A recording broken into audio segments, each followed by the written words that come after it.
Saudagar kaya, pengusaha, melihat saya juga pengusaha, maka versinya lebih banyak didominasi oleh Buya seorang pengusaha. Betul nggak? Karena yang memperkenalkan itu Profesor Dedi Zubedi, yang notabene seorang intelektual, dia akan memperkenalkan kepada Pak Ibnu dari sisi intelektualitas Buya Sakuryatsi. Betul nggak? Jadi orang yang menerangkan Tuhan kepada kita juga versi masing-masing. Ya. Jadi ada yang memperkenalkan Tuhan dengan kemujizatan, dengan kesaktian, dengan lautan dibelah, dengan tongkat menjadi ular, dengan bayi bisa bicara. Saya tidak perlu itu semuanya. Bukti-bukti kajian nggak perlu, itu sudah selesai. Hanya tinggal cerita. Apa yang kita manfaatkan dari Nabi Musa membelah lautan untuk saya nggak ada manfaatnya kok. Apa sih untuk saya? Itu kan cerita sudah selesai. Nabi Yusuf bertanya kepada seorang bayi, siapa yang bersalah, Zulekha atau saya? Kata bayi, kalau baju yang sobek depan kamu yang salah, kalau yang sobek baju belakang Zulekha yang salah. Sudah selesai dengan cerita. Untuk kehidupan saya nggak ada manfaatnya. Yang ada adalah warisan spiritual peninggalan Kanjeng Nabi Muhammad dalam konsep kehidupan. Itu yang saya pakai, yang bermanfaat untuk saya. Betul nggak? Bedakan persoalannya. Jadi artinya nanti dalam pengenalan Tuhan sendiri juga satu dilakukan oleh informernya sendiri, pihak yang menerangkan, dan kemudian pihak yang diterangkan Februnya juga dia akan punya kapasitas bagaimana menangkap sinyal-sinyal itu.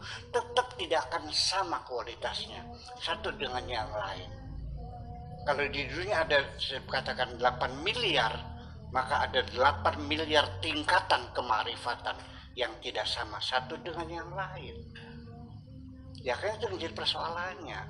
Jadi pada akhirnya nanti pada kemarifatan yang paling tertinggi pada akhirnya adalah ketika kita sudah merasakan ketiadaan kita. Yang ada hanya Allah saja. Kita hanyalah bayang-bayang saja. Kita ini seperti longan. Kita ini seperti longan tuh kolong ya. Kolong. Ya. Jadi yang ada itu adalah ranjang. Kolong itu adalah akibat dari. Ya. Dia ada tapi adanya nisbi. Keberadaan kita ini adalah keberadaan yang sifatnya adalah nisbi. Jadi artinya, tapi jangan diterusin, jangan kata Buya Sakur Tuhan itu seperti ranjang, ya tidak juga.